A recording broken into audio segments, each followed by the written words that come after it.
Welcome to the Live Up podcast, where we revisit the movies from our youth to see if they live up. Quick note on how this episode will go. We'll review, discuss, and score whether the movie in question lives up to us now as adults and whether it lives up to its intended audience, kids today.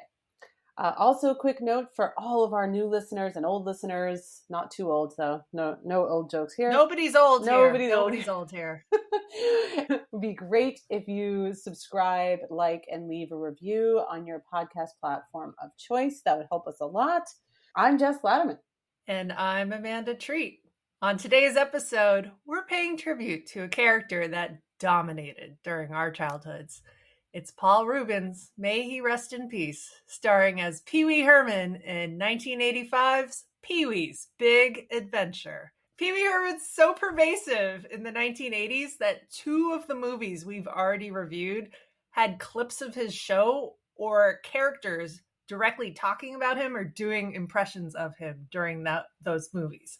Which movies were those? I couldn't remember that. So Overboard, the youngest son, right, is talking entirely in a Pee Wee Herman voice and is obsessed with him. And then Troop Beverly Hills, when they check themselves into the Beverly Hills Hotel, okay, they're watching Pee Wee's Playhouse during their rained out camping event. Oh my God, that's funny. Yeah, he reigned in the 80s for sure. So Jess, what's your memory of Pee Wee Herman and Pee Wee's Big Adventure?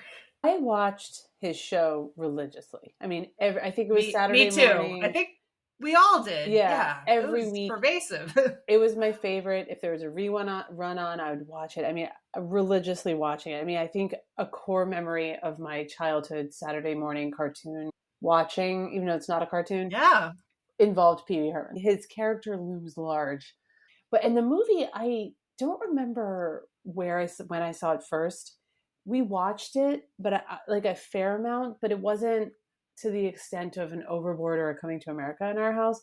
Maybe because was terrified of Large Marge, and that Large Marge, oh no, loomed so much that I think I was wary of watching it sometimes. So, but I guess we must have been young at that point. Like it surprised me that this was 1985. In my head, it was later. Yeah, I don't think any of us saw it in the theater, and I don't think our parents knew what Pee Wee Herman was, so there would be no reason for them to take us to see this, because just what the F is this movie? And I would venture to say that they would probably want to do anything other than sit through, as a parent, a Pee Wee movie. But if there were just some commercials running for a movie with a 33-year-old playing this man-child and you're supposed to take your kids to it, we'd all be a little wary, a little bit of creep out even. Yeah.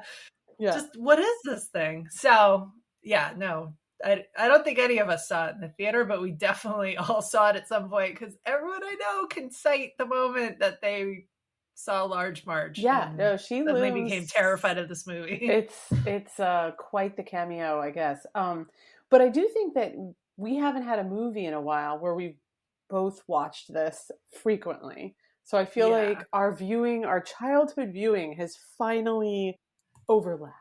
We're on the same level, finally. So we are. So it's an even playing field now. So, but what is your history with this movie? I think it's the same thing. I didn't see it in the theater. I remember seeing it on my grandmother's television when I was having a sleepover with my barely younger sister, Emily, and my cousin, Jessica.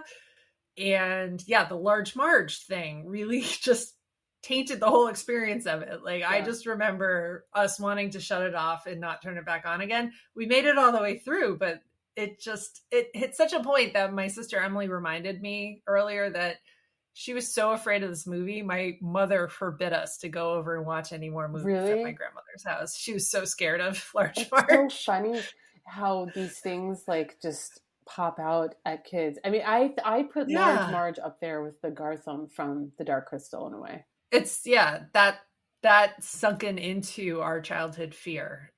I didn't realize that the movie came first before the show. Yes. I didn't even realize that. Yeah, the Pee Wee character was out there. Paul Reubens was part of the Groundlings troupe, their comedy troupe out in LA. He'd been doing skits with this character for a very, very long time. I think with more adult humor tucked into it. Yeah. But then got this movie offer, and they rewrote the character and turned it into a more kid-friendly thing. Because honestly, this, you could not watch 2 hours of adult humor version of this. Like, that would just be weird. It would be weird.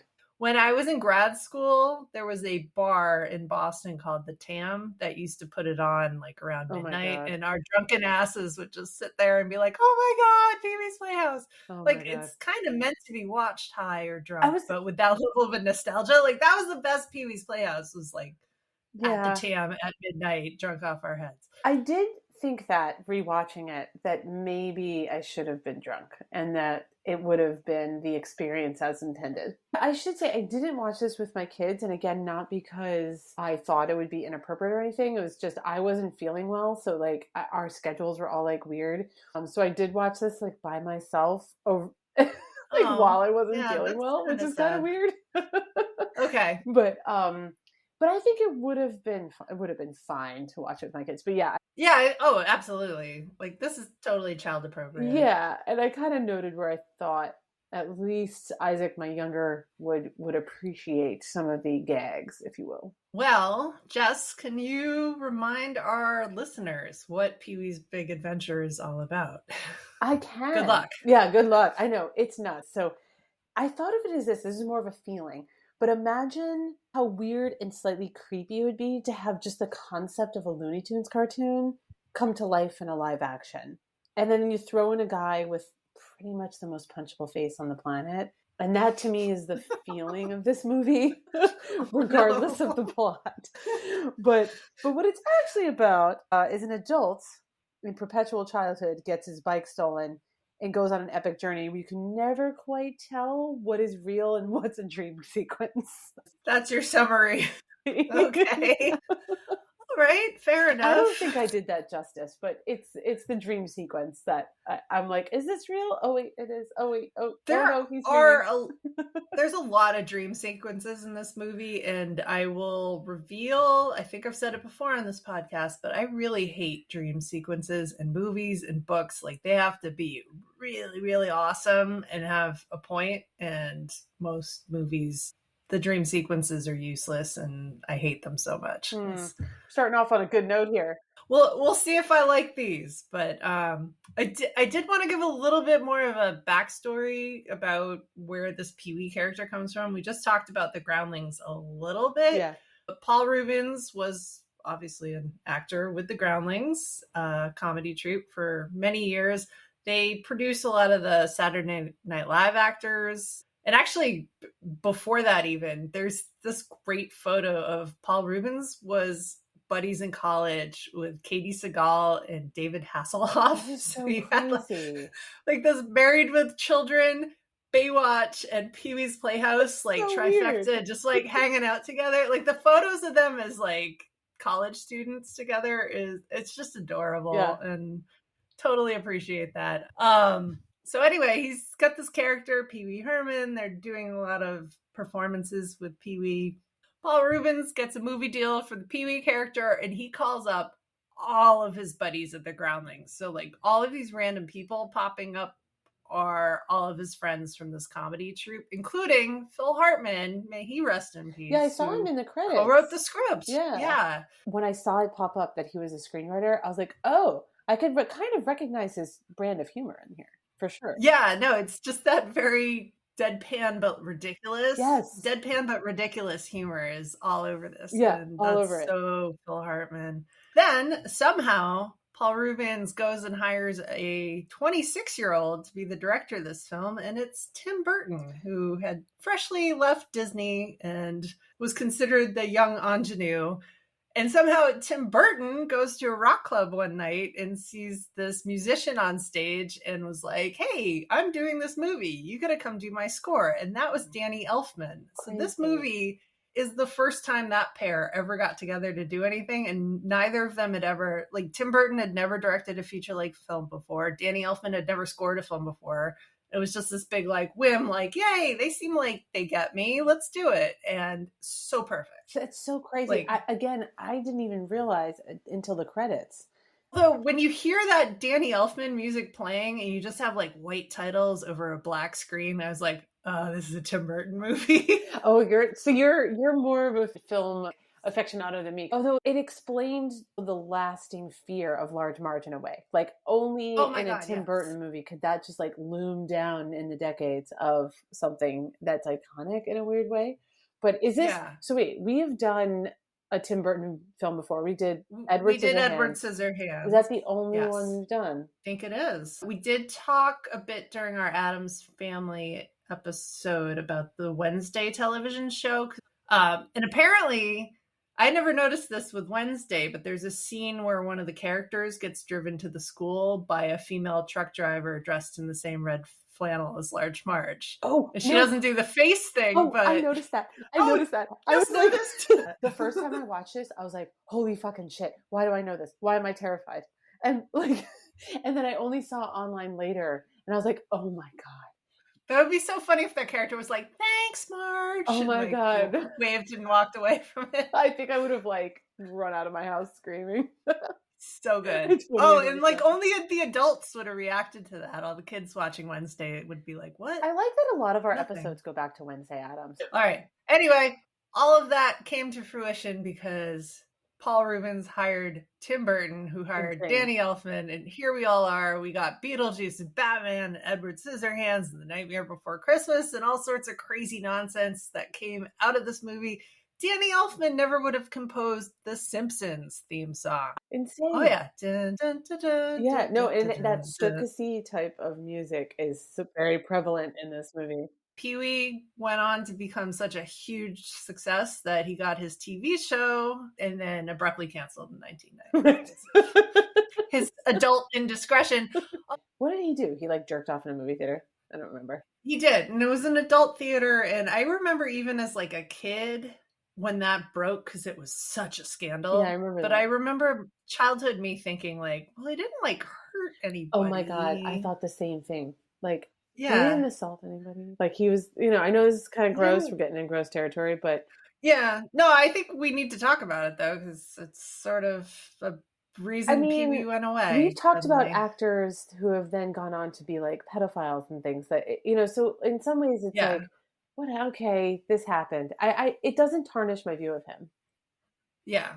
He had to stop being Pee-wee. I've seen him talk on late night shows about this, that he realized after he got arrested, like he could never do Pee-wee again because he's like, we can't have that character in the same headline with arrested for sexual misconduct. Like that, this is a kid's character and you cannot make a full sentence out of that and have that be a successful children's performer. So he just stopped doing it at that point because, yeah. Yeah, I mean, it's gross, but I guess by today's standards, in a weird way, it feels tame. It does, and I think the shock of it was like a children's performer, like you have to break the fourth wall and be like, wait, there is like a 38-year-old playing this childish figure, and it's a slightly creepy character. I mean, there's an element. We'll get into that. Yeah. So we'll get into that. I could see why. Yeah. So let's dive on in. We're going to talk about this. We usually go character by character, and occasionally we go chronologically. And in this case, because he's meeting everyone along the way, I feel like character by character is chronological. So like that's a very easy way to review it for us. I'll just say, I think that's a good way to review it because, I mean, this whole movie revolves around him. Going chronologically makes sense in this just ridiculous plot that I outlined of just dream sequence nuts balls things. All right. It starts with the shot of cyclists riding through the countryside. We quickly learn it's the Tour de France, and suddenly Pee-wee comes up on his bike, no helmet. And I'm going to keep saying no helmet because that really comes up later. But then you hear this like alarm sound, and all the people just like disperse and leave Pee-wee standing there by himself. And it's just a dream. Ta-da! Our first dream sequence. Yeah. And I actually think this is a really misleading opening to this movie because it's not zany. It's not even that weird. This isn't weird enough for me for the opening of this movie. Yeah. It's a completely different tone. It is a different tone. I actually had no memory of the scene whatsoever. And I was... No, it's forgettable. It's forgettable, but I think it's also one of those things where like, you're sitting on the couch with your siblings and okay, I have to go to the bathroom, I have to go get snacks, but you're just playing the movie. You know what I mean? So it's settle in, the movie Yeah. starting. It just feels very out of place for this. Yeah. But the alarm goes off and we see Pee-wee wake up and he's in his bedroom and holy shit, it's bonkers. Like, he lives in the Marie Kondo nightmare bedroom. There is so much shit all over the place. Oh my God. And initially, like, I was watching it and cringing, like, oh my God, like, there's just stuff everywhere, and like, and it's there's all things creepy hanging from the ceiling, and it's on the walls, and the wallpaper's really loud, and like, he's got a window shade pull for a bed, like, duvet that he can just pull up, and it zips right down to the bottom of the bedroom. It's together. Like flooding the zone. Good luck. Yeah. Oh my God. The first thing I write down here was like, does not spark joy, because I'm a huge fan of the life-changing magic of tidying up. You love a cleaning sequence. We know that. I do love a cleaning montage. But I actually crossed that out because I realized the second he starts moving around, he's interacting with all of this stuff. And it's like, actually, all of this sparks joy for him. It looks like complete chaos to us. Like, he's got toys on the floor and he's like crouching on the floor and he's playing with them and he's slowly working his way across the room and he's got like bunny slippers that have their own like fake carrots that they're eating, and like he's just jumping from one thing to the next thing, but all of it's sparking joy for him. Like, they just should have started the movie here, because like, you're looking at it and you're like, what the fuck? Through this whole sequence of him playing with all this stuff, there is like a low level creep vibe, because it's like he is clearly a grown man playing with trucks. He's 33 years old. Yeah, and it's like there's this low level creep. I mean, I kept thinking his bedroom was creepy as fuck. There were clowns, there's dolls that look like Chucky. It's all creepy, and then you get into him playing with the toys as an adult, and I was like, I'm getting creep vibes like everywhere. But that being said, I mentioned earlier I didn't watch with my kids, but I can imagine my 6-year-old son being like, this is the greatest thing I've ever seen on film. Like, he would love this and not be creeped out by it. He is really good at being this character, and it seems so heartfelt. But if this person was your neighbor, you would be like checking the criminal records to see like, should he have self-reported to my like front door here? Yeah, totally. But somehow we're in a safe space because we're in this movie. But like, if this were a real person, nuh-uh. Like, you're not allowed to play with my kids. There's something off here. It lands really weird for an adult that, you know, obviously went over our heads as kids. Like, you love it as a kid. That struck me too, because it was just like, why do I still find this okay, even though like part of my brain so clearly has flags up? I realized he's what child me thought the best case scenario for adulthood would be. Like, he doesn't have any specific job. Awesome. Right. I did wonder, is he a trust fund baby? What's going on? But anyway. Well, I think he's a kid's version of what the perfect adult is. Like, the way a kid would be like, when I grow up and I don't have a bedtime and I don't have to listen to anyone, I'm just going to load my room full of toys and I'm going to have all the fun all the time. That's what Pee Wee Herman is. Yeah, and in a weird way, though, it lands creepy, though. I don't want to live next door to Pee Wee. I don't want him playing with the neighborhood kids. Yeah, I mean, I think of other characters in perpetual... like Willy Wonka, for example, does not really read that creepy. Maybe it's because it's like the 70s, so it's like all has the old one doesn't. Have you seen the Tim Burton version with Johnny Depp? That one that has pedophile written all over it, but that one's weird. But no, the old one, like the one from the 70s. Like, there's a low level of creep here. The one fun thing is, like, you know, you have the Rube Goldbergs are all over the place, like, oh, they're so cool. The breakfast, and how he makes his toast, which it's all the Rube Goldbergs, and then but there's like a weird scene where he's like taping his face. He's using like Scotch tape to like tape his face into a pig and all this funny stuff. And I know that I thought that was funny as a kid, and I know that my, you know, not my 11-year-old, but my 6-year-old would find that funny now. But I kept thinking, like, you look like a serial killer now. Like, I don't know. It just there's some creep in here. He does, but as a kid, we were like, "Oh, chaos! There's pancakes on the ceiling, and he's got a fish tank window, and yay!" Like, it just seems like a lot of crazy fun going on in the house. I also love that. I really think there was no reason for this to be in there other than it's just funny. He has Mr. T breakfast cereal, I know, and not only does he pour it all over his pancakes, but then he's like doing a Mr. T impression, and that's just like so 80s on 80s on Oh my God. 80s. I love it. I love that. So Pee-wee goes through his whole routine. His fireman's pole is like taping his face, and his weird dogs. I mean, the dog's kind of cute actually, but Nothing wrong with the dog. Yeah. so he's going out. He goes through the elaborate routine of getting his bike out of the most elaborately secured hedge ever seen. And I mean, it's still all fun. It's more of the Rube Goldberg machine stuff. Yeah. But he immediately runs into his neighbor, Francis, who is the bad guy in this movie. He has another completely fully grown man-child nemesis who acts as stupidly as he does. And we meet Francis. He's a spoiled brat. He is just this chubby, rich kid who's probably also 33 years old, who acts like a 9-year-old and keeps saying, my daddy told me to buy this. And I genuinely thought that this is what Donald Trump's like early 20s was just strolling around the neighborhood trying to like buy bicycles off of people and then whining about it. It's possibly accurate. What I think is funny is that actor has a bit part in A League of Their Own where he's the grown-up like version of the annoying kid. Yes, so there's that annoying toddler Stillwell throughout the whole movie, and then you get to the end and then Stillwell's all grown up and he's this guy, and I think that that's kind of funny. There's like an annoying kind of kid through line there. God, this poor actor. So this is Mark Holton playing Francis, and like his whole career he's just been typecast as like man-child. Yeah, and you get a low-level creep vibe from him too. I mean, he's so creepy. Yeah, so he makes Pee-wee look like the respectable, I don't want to say grown up, but like the respectable person here. He's such a brat. He's kind of weird. He lives in a mansion. His bathtub is like a pool. There's something about the overgrown bathtub and the way that his dad treats him like a baby that like has such a low-level creep vibe that so there's that. I will say at this point in the movie, Pee-wee like flips and falls off his bike and he gets up and he's like, I meant to do that.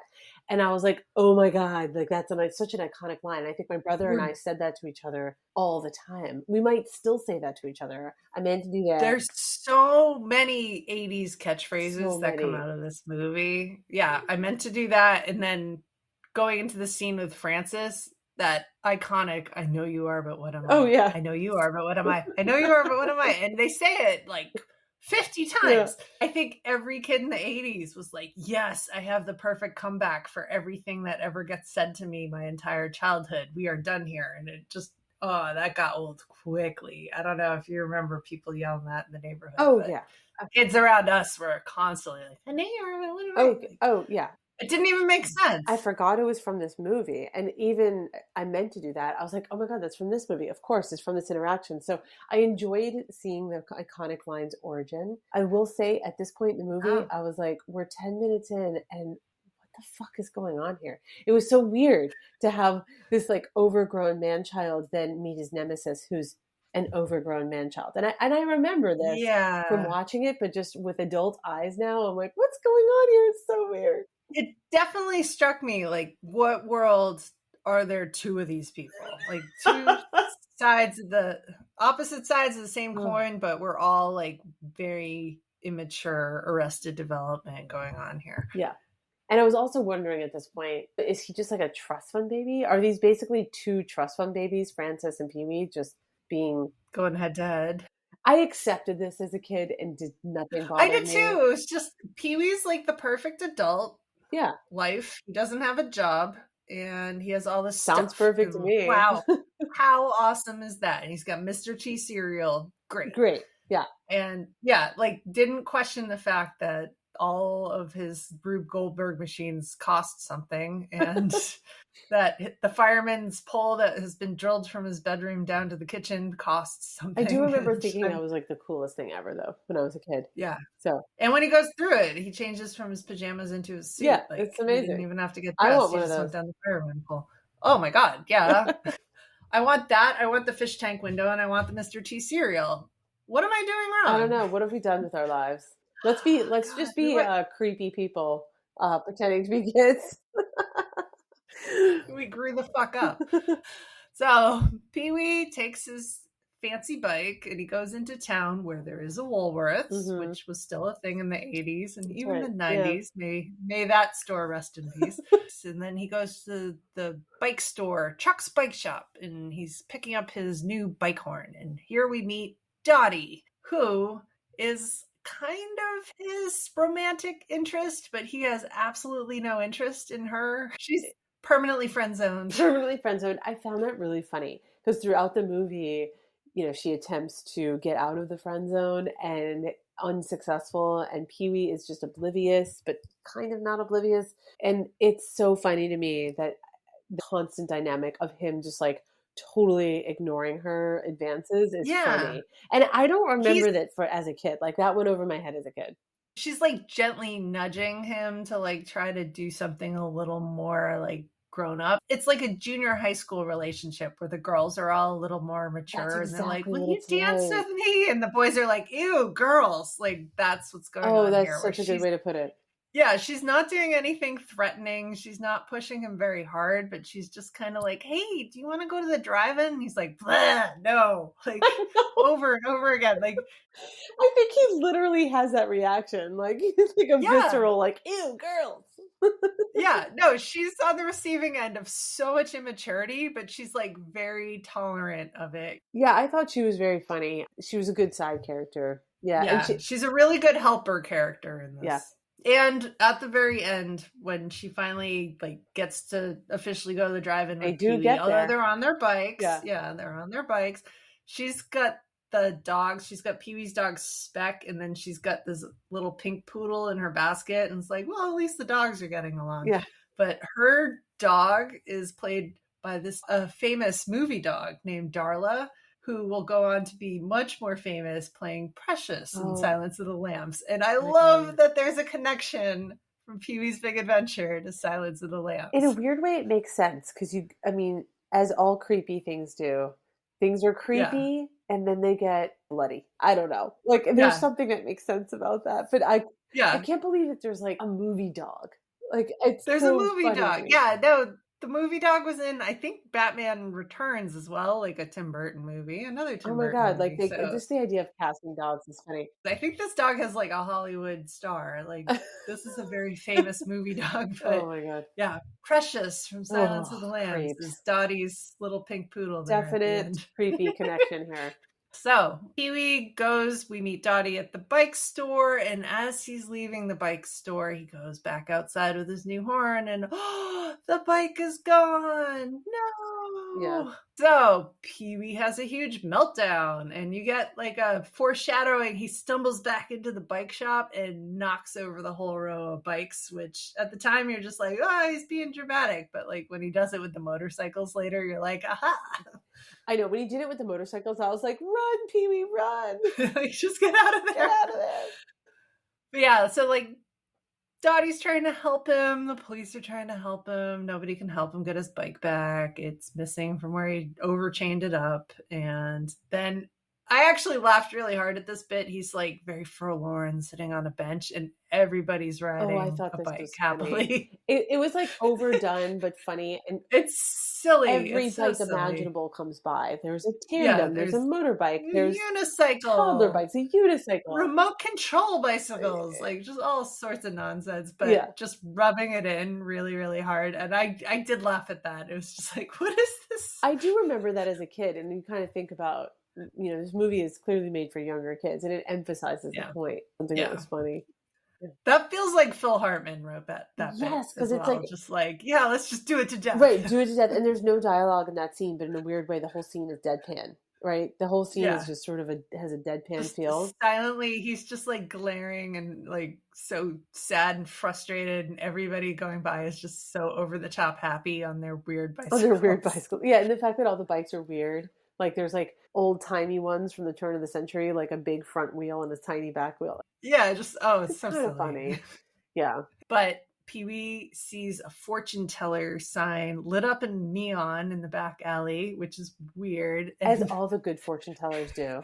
But she pulls the usual suspects on him. She is reading his fortune about where the bike is supposed to be, and she looks at the brick wall across the street from her, and kind of vaguely the word spells out Alamo. So she's like, the bike's at the Alamo. And he's like, what? And the sign next to it is like, basement bargain sale or something. And she's like, it's in the basement of the Alamo. So she's like piecing it together. Here's my question. Does every single client who goes to her get the it's in the basement of the Alamo I mean, forecast? that sign couldn't switch out all the time. But no, it's painted on yeah, brick. you know what's so funny about this is that I think I watched this when I was so young that I'm not even sure I was reading.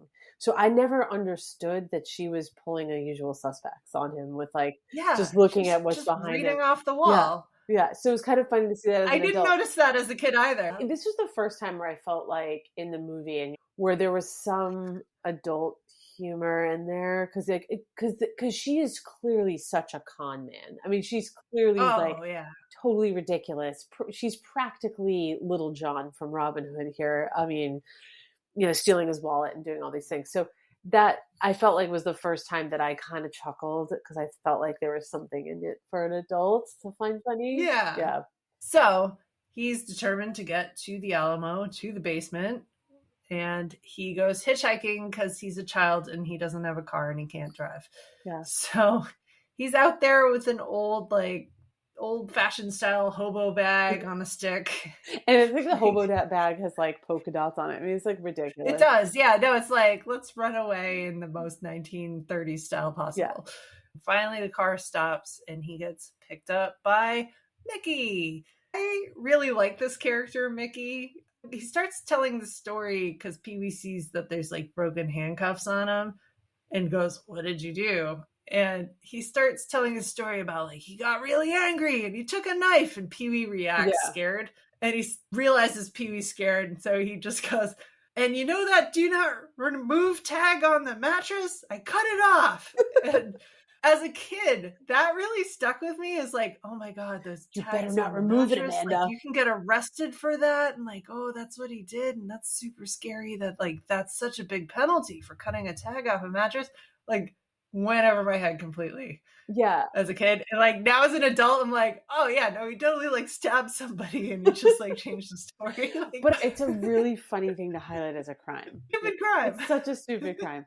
Yeah, I mean, my notes were pretty much like gay, gay, gay, gay, gay, gay. I mean, this never occurred to me. So I'm so glad to have your perspective on Mickey picking up Pee-wee, because now even just saying, oh, Mickey picked up Pee-wee hitchhiking, so, it's like, oh yeah, that does sound a certain way now that and they're kind of flirting like the whole time. Paul Reubens is like, well, what did you do? And he's like kind of making eyes at Mickey, and Mickey's trying to act all tough, and it just rung as so gay to me. And like even down to when then Paul Reubens to get past like there's a police checkpoint. Yeah, there's a traffic stop. They're looking for Mickey, and they put on costumes to disguise themselves, and Pee-wee goes in drag to be the wife. Not that because you go in drag the whole thing's gay, but like he's snuggling up to Mickey, and everything about it is very intimate, and it's very funny. Yes. Although Pee-wee flirting with the cop is also very funny. It is really funny, but that's what makes it even more gay. Yeah, he's flirting with the cop, and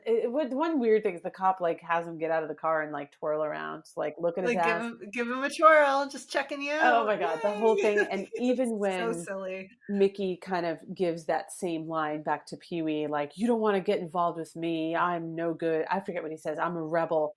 Oh yeah, we didn't even talk about that. Like when Pee-wee's trying to push Dottie off, there's a very famous line like, you don't want to get mixed up with a guy like me. And obviously that makes no sense because Pee-wee is not tough at all. But Mickey feeds him the exact same line.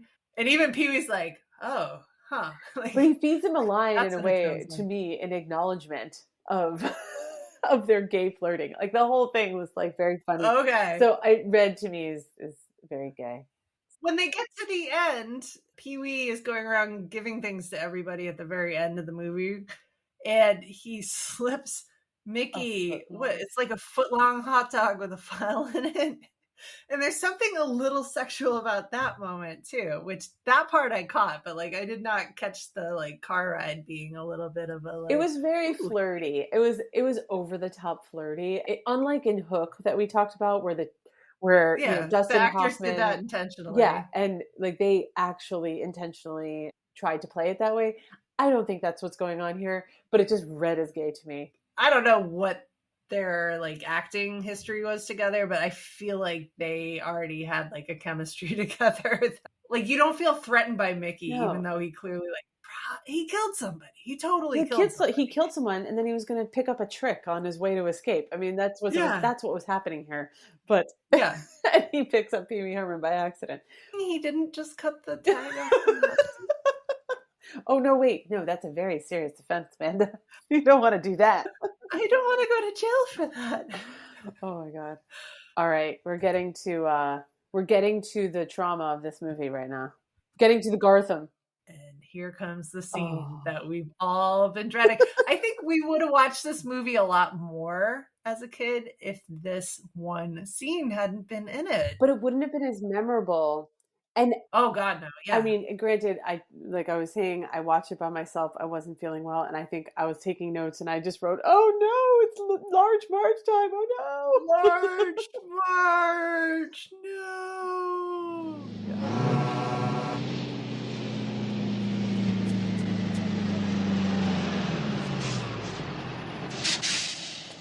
Thanks for stopping. Some night, huh? On this very night, 10 years ago, along this same stretch of road, in a dense fog, just like this, I saw the worst accident I ever seen. There was this sound, like a garbage truck dropped off the Empire State Building.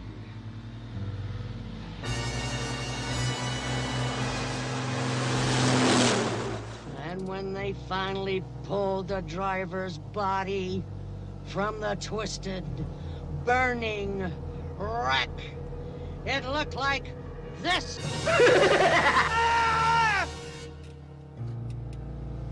Yes, sir. That was the worst accident I ever seen.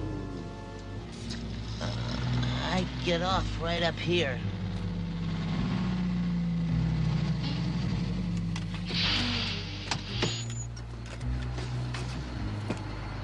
Have a nice day.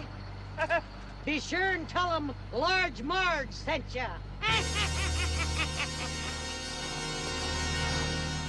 So just like I was saying, like A Dark Crystal, you could hear kind of the music and you see the shadow of the Gartham, and I'm like terrified in a visceral way, even watching it as an adult. In the same way, because I think it was probably the same age. Watching this, I was like, oh no, she's telling the story. Oh no.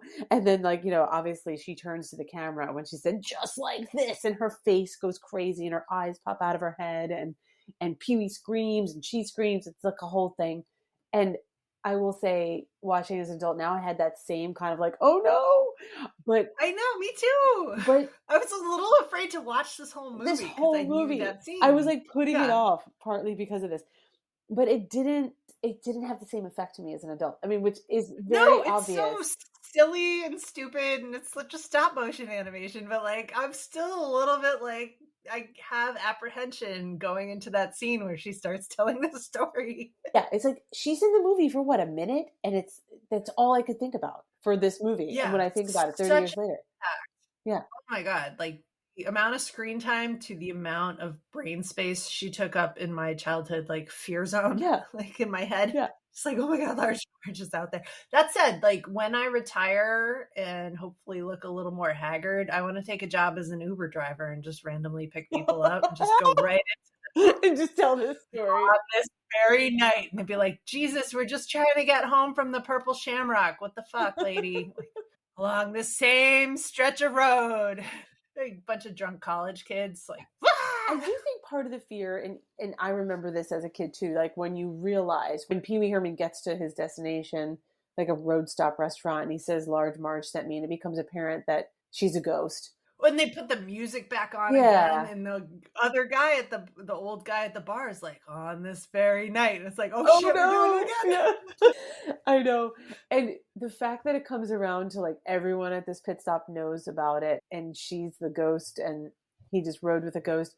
That in and of itself was just as scary to me as a kid. You know, like just the idea that you can get in a truck with a ghost is like terrifying. Oh my God. Everything about this scene was just so scary. I mean, we couldn't go watch movies at grandma's house because my sister was too scared after this movie. I think the gag still works because the brevity here is good. I mean, if you made that longer, it would have lost the interest of a young child. You're watching this as an adult with like modern special effects and all the horror movies we've seen in between. I was laughing so hard, like, oh my God, that was nothing. Like, yeah, she sort of looks scary. Like that's so stupid. Yeah. So it's stop motion animated over her face, which that's the technology they had at the time, but it's done by the Chiodo brothers, who are like super famous for doing all these other special effects movies, including Killer Clowns from Outer Space. They did Critters, so solid 80s resume there. But then they went on, they did Team America, World Police with the South Park guys. And they recently did Marcel the Shell with Shoes on. Like, they're still going strong. But yeah, they did Large Marge's face. So they had a huge impact on us. There's something like weirdly comforting that where stop motion animation is still and probably more scary than CGI special effects. I mean, this is all I thought about for 30 years. If you said Pee Wee Herman, is that face of Large Marge. And I was surprised as an adult how quickly the scene comes and goes. Like, if you had asked me how much screen time this takes, I would be like, I don't know, it's half the movie. I mean, oh yeah, it felt like it was the biggest thing in the movie. She's only on screen for about 30 seconds. Large Marge is played by Alice Nunn, who did a ton of things, and when she died, her obituary was like, she was Large Marge, and like wrote off everything else she did. It was so huge. It's a bit impactful. Yeah. You should call Uber. I'm gonna come pick you up and read you this I bet you speech. could even advertise yourself as a Large Marge Uber. Yeah, I'm just gonna put myself in as Marge. Oh my God. just put it in as Marge. You are riding with Marge. And you would like wear the same outfit, and like you would oh my God. Oh man, I need a truck. I can't go doing this in like an SUV or like a Prius or something like that. Like, that doesn't have the same intimidation factor. It's got to be a truck. I mean, at least a pickup truck. Someone has to do this idea, because that would be so funny. If someone did that to me, and if I was by myself, I'd be like, oh my God, stop the car. Get me the fuck out of here. I could even start it via text, like, you know, when like the person hasn't come out to the curbside yet, and you start getting texts from the driver on this very night, 10 years ago. Same stretch of road. But just even starting to tell the story, it would be like vaguely familiar to someone, and then they'd be like, "Oh shit!" Oh my God! Large Marge is my Uber driver. My God! It would be a viral sensation. Be like all 5 and all 1 stars. I know, nothing in the middle. 3. Nothing. Oh my God! So yes, he gets dropped off very politely by Large Marge, although she's got quite a cackle, but freaks out everyone in the diner. Although they get over it pretty quickly, and they're all just sitting there eating, like, in the next shot. So he befriends Simone, the waitress, and I like that she could just casually at the end of their conversation is like, you want to go watch the sunrise from a dinosaur? And he's like, yeah, okay. Like, that's a thing. The diner has all these weird life-size dinosaurs that you can apparently get inside, so they like go up there to watch the sunrise. Like, that's a normal thing. Yeah, I thought that was funny. For Simone, my only thing was like, girl, you could do better. I mean, oh God, yeah. And like, she has this conversation with Pee-wee in the mouth of a dinosaur, as you do. They're both talking about their dreams. That's probably the only adult joke in the film. She's saying, oh, I want to go butt. And then he's like, what's your big butt? Like, I actually thought that line was so funny because he, in the dialogue, Pee-wee said, you know, everyone, when they talk about their dreams, there's always a butt. So what's your, like, tell me about your big butt, Simone. And just the double meaning there was very funny to me. Yeah. And I thought. And the boyfriend's listening. Yeah, I thought that was a good adult humor. Probably the best of it. Yeah. The best you're going to get in the movie here. And he dives onto a boxcar of a nearby train, and off he goes. And we get our second dream sequence. I hate dream sequences, but this one's all like Tim Burton creepy stop motion animation. He's having a fever dream about the bike getting destroyed by clowns, I think. There's always clowns in these dream sequences. It's so creepy. Who dreams about clowns that much? Pee-wee Herman. I don't know. When you're not a fully formed adult. Pee-wee wakes up from his fever dream. He's in a boxcar, and there's a random hobo hanging out with him. Again, here you have like some fun kind of a humor for adults, because the hobo starts singing, and at first they're like kind of drunk singing on the train. It's very Grapes of Wrath. I don't know. And Pee-wee's like, yeah, let's sing, yay! And like they just keep going and going. And this is also the Phil Hartman kind of influence in the script, because clearly it gets old and stale. And I found it funny that even for Pee-wee, he was like, "Oh my God, this hobo wants to keep singing," to the point where basically Pee-wee just throws himself off the train because he doesn't want to sing anymore. Yeah, and I thought that was kind of funny. Yeah, Pee-wee gets out annoyed by the hobo. The fact that Pee-wee gets out annoyed by someone. Oh my God. Yeah. The hobo sings him off the train. He can't take it anymore. Like, he flings himself off. I will say at this point in the movie too, I was like, oh, this movie is just dumber than I remember. It's dumber, but yeah, that does totally feel like a Phil Hartman bit where it does. Pee-wee lands right in San Antonio and sees the sign like, hey, it's the Alamo. Yay. And buys a tour ticket. And now we're going to go to the Alamo and find the basement and find the bicycle. The only way to get in is to take the tour, which is led by Tina, who is played by a very, very perky Jan Hooks from the Groundlings, who she and Phil Hartman later went on to SNL together. Oh, I didn't know that. And she's, I think, perfectly hilariously annoying as the tour guide. She just drones on and on and on and is giving pointless information. And I think that whole bit was funny. Oh my God. I thought this was funny and relatable. And she was perfectly perky and annoying. And it's like that perkiness that's almost like aggressive.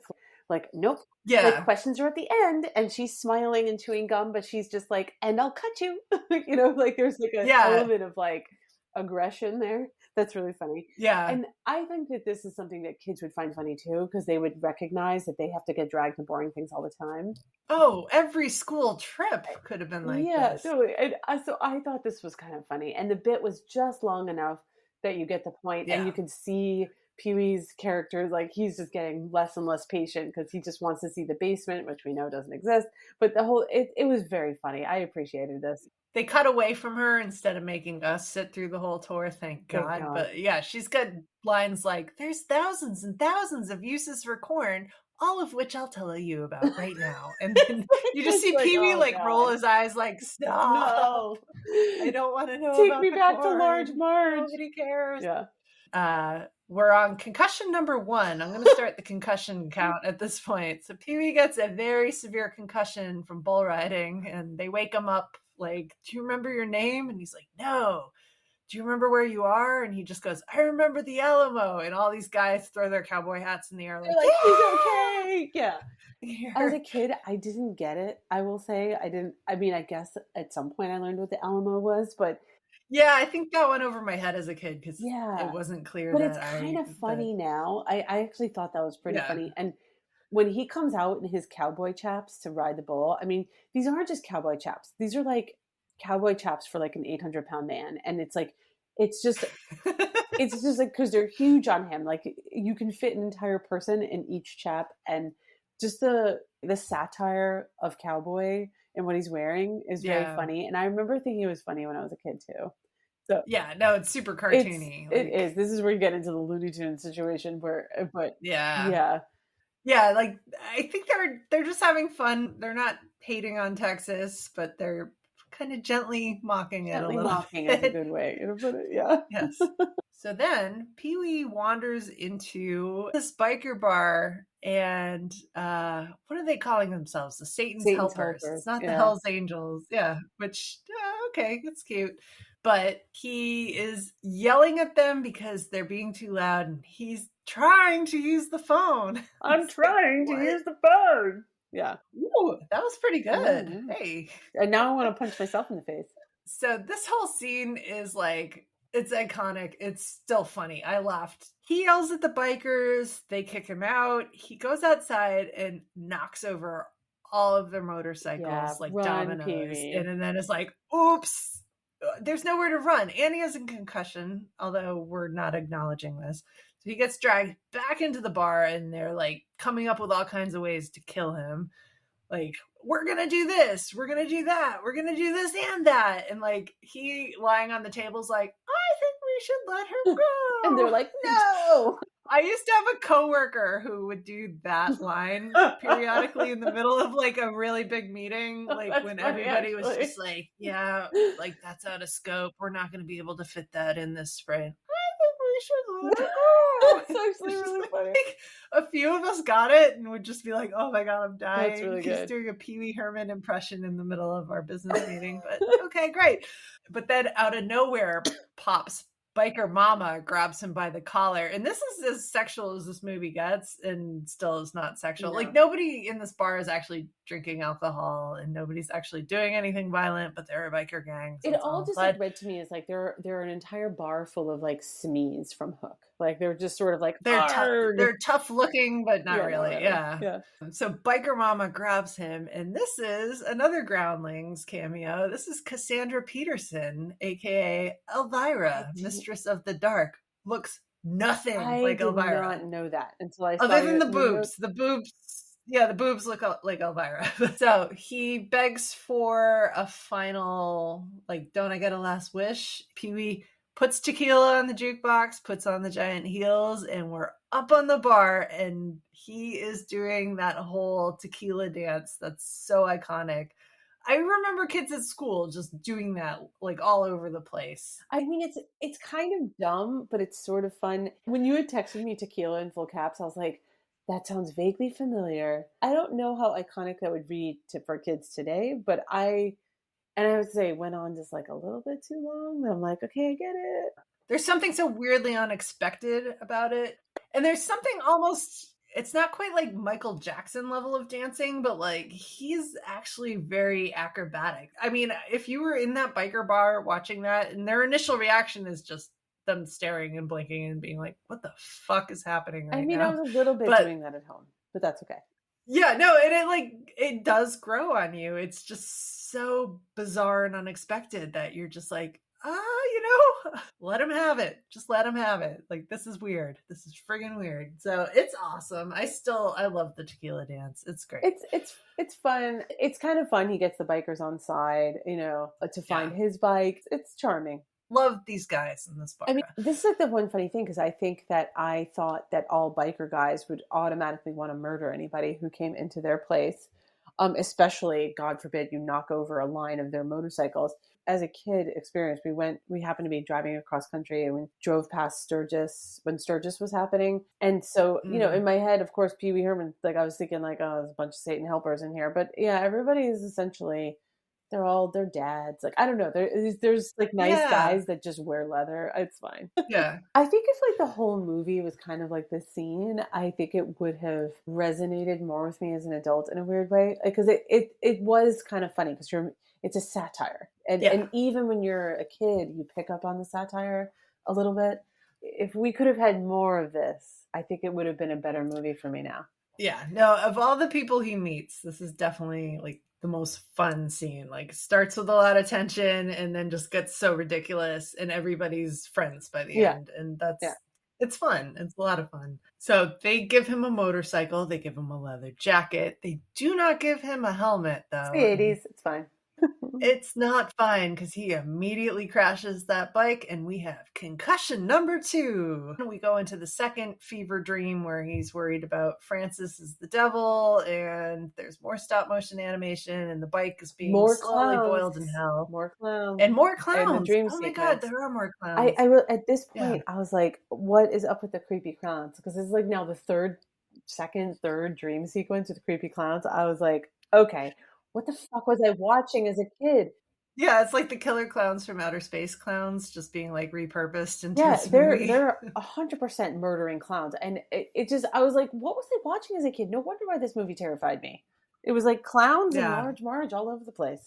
So it's not the final scene of the movie, but this is like the climax. He's gotta like run through the Hollywood studios and everything is just crazy and chaotic there too. And he's gotta get his bike away from this child actor who's been gifted his bike for the latest movie. I love that there's it's not a cameo, it's Jason Hervey who played the older brother on the Wonder Years. He's Do you great in remember this. Yeah. him? He's so good at being the worst kid ever in everything he played. And I didn't appreciate how good he is at this kind of acting until just rewatching it now, because they show him switching on and off. Like when the camera's rolling, he's like, oh, like He's like I an can't take this orphan. bike from the orphanage. Yeah. Just like so calm. The second they yell cut, he's like the biggest D-bag. And he's a child actor playing a child actor being like the worst person ever. Yeah. Yeah, no, I think he's great at this. He was great on the Wonder Years too. Like he's the scariest, worst older brother you can possibly have to Fred Savage. He's so good.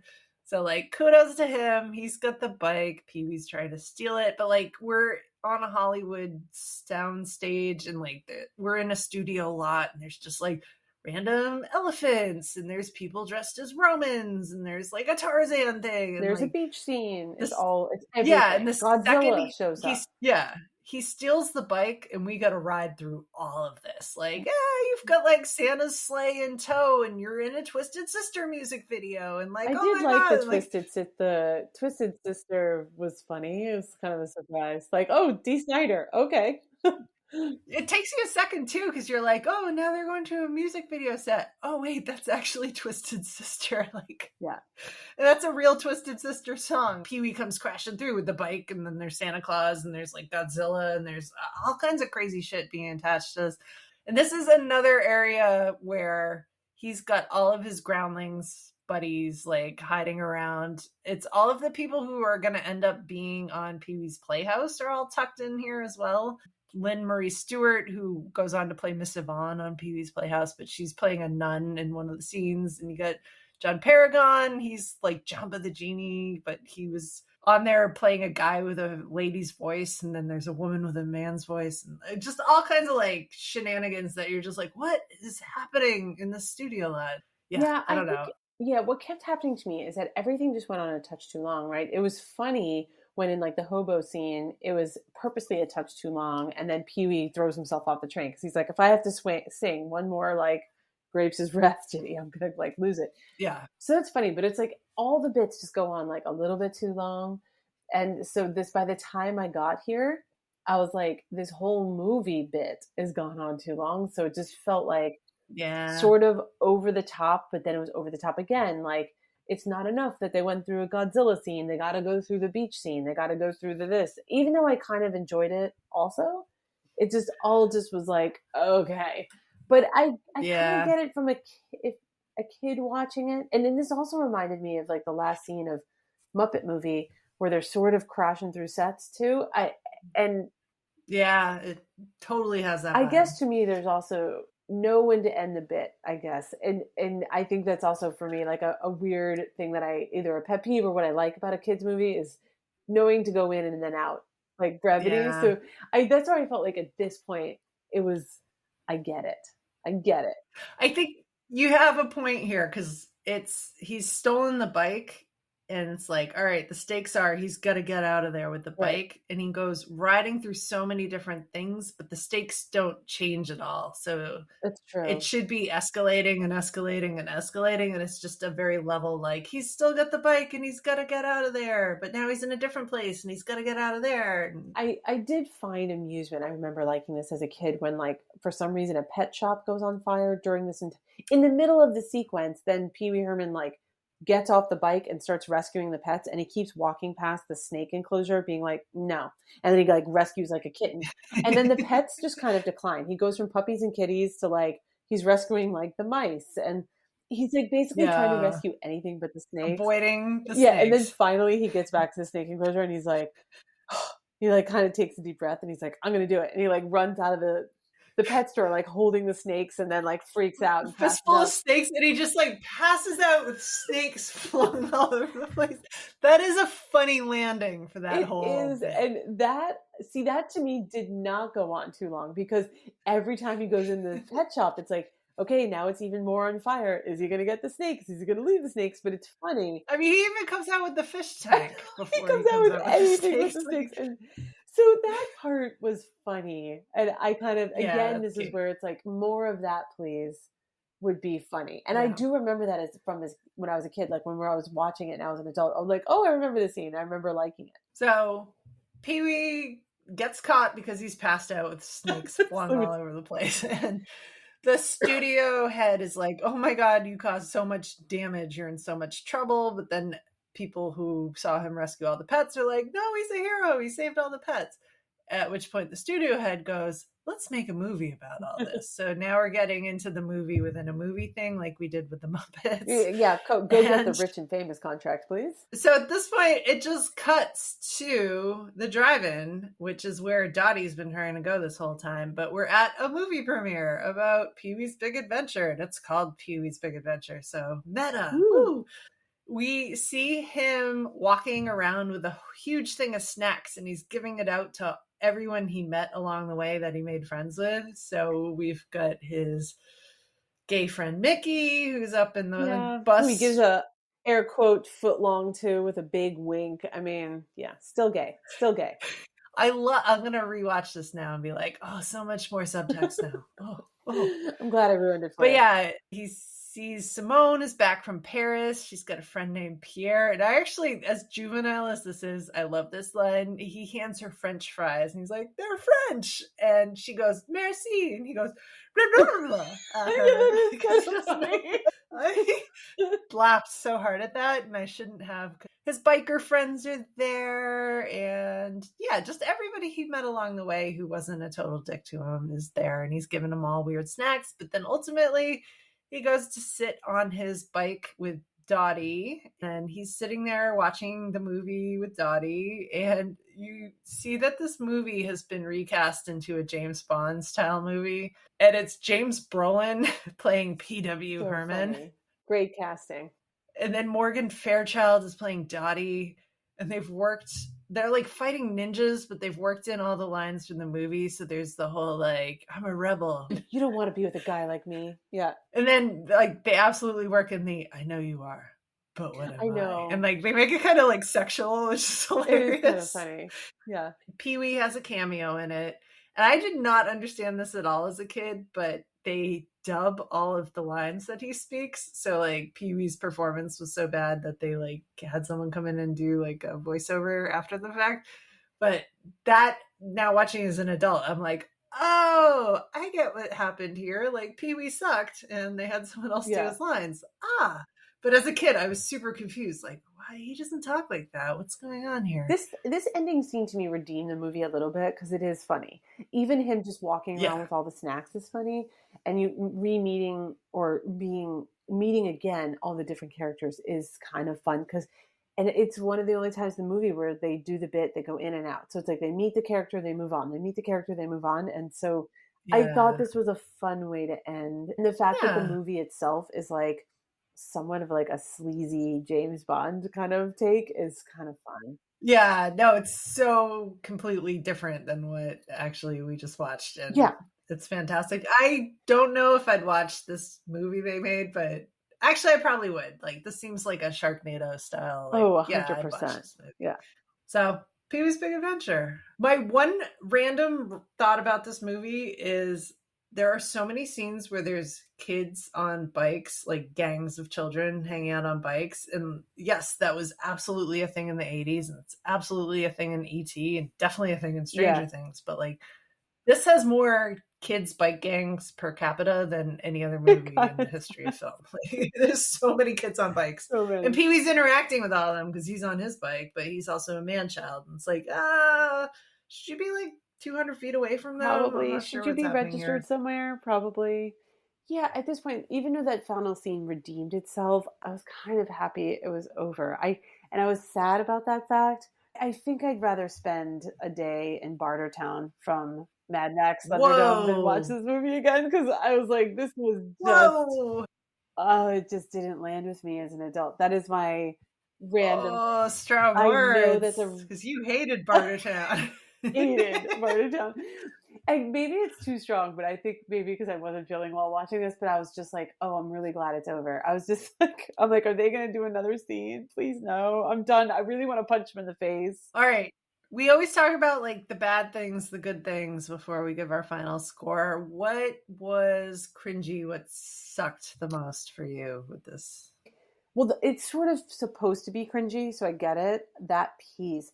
Watching it again, I think what I was sad is that if you've ever had the experience of going back to either a place or with people that you knew when you were younger, but you're older now, and you go back there like an old haunt of yours in high school or anything like that, and it's just not the same. I mean, some of the people in the place are the same, but you've changed because you've grown up, and there's something kind of like a little sad about that. That's that's how I felt watching this movie, because I felt like I've now grown up, obviously, and the movie hasn't. There wasn't enough there for me now as an adult to make this a fun ride, so it felt like a little sad to me. That was my thing that was cringy.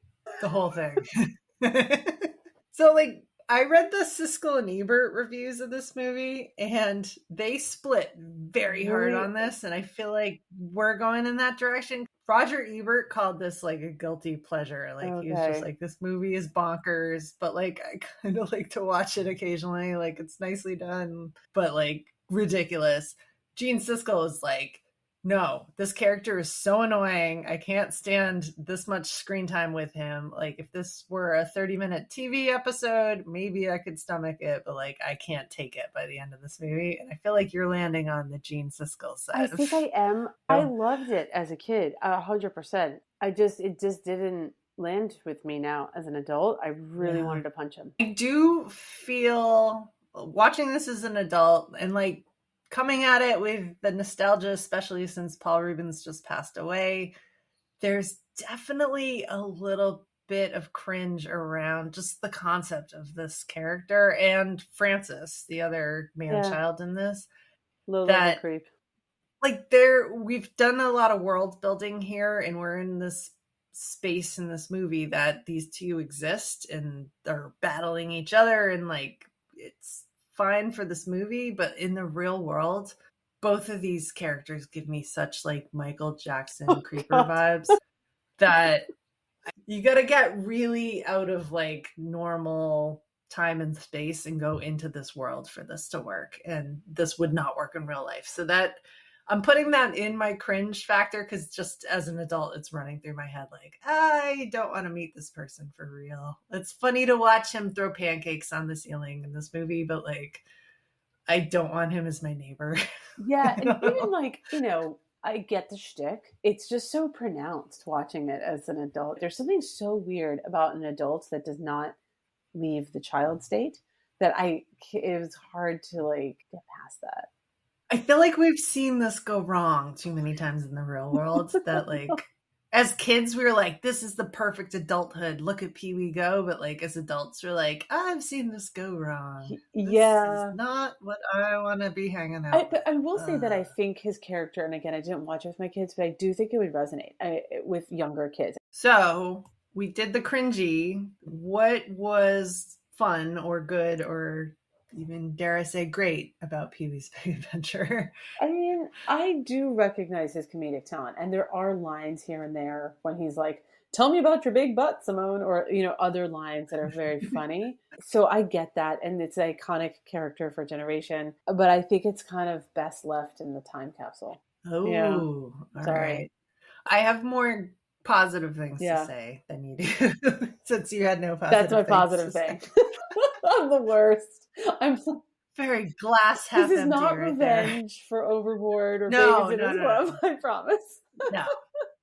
No, watching this, I still got caught off guard and laughed at a bunch of things that I wasn't expecting, I love that. Like, I was genuinely surprised a bunch of times. And then just overall with this movie, I like that Huey is going out into the world and meeting all different types of people, and they seem scary or they seem nuts, and that the more he interacts with them, that for the most part, they're actually decent people who just he didn't have the right impression of, or he's just like giving everyone a shot, and most of them end up being his friends. And I feel like when you go traveling or just like get out of your comfort zone, that the world ends up being kind of like that most people are good, a couple of them aren't. Like, for the most part, people are good, and I feel like that is coming across in this movie for me.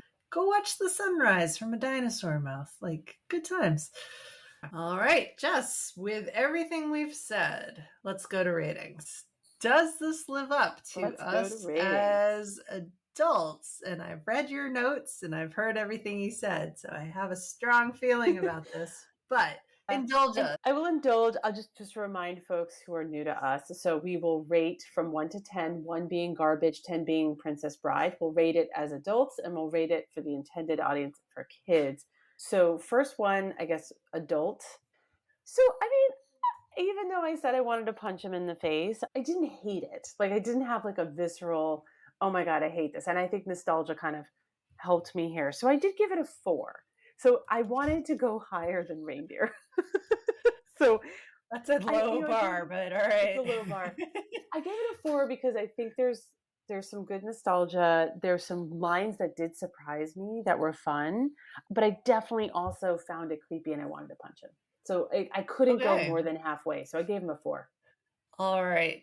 For my adult rating, I honestly laughed a bunch of times at this. And I think, like, yeah, don't let my Debbie Downer influence you. I'm not. This Pee-wee has such a weird world built around him, and it's just like escapism, all the subtle callbacks that keep happening in this movie, and I think it's fun. It made me laugh as an adult, so I'm going to give this a 6.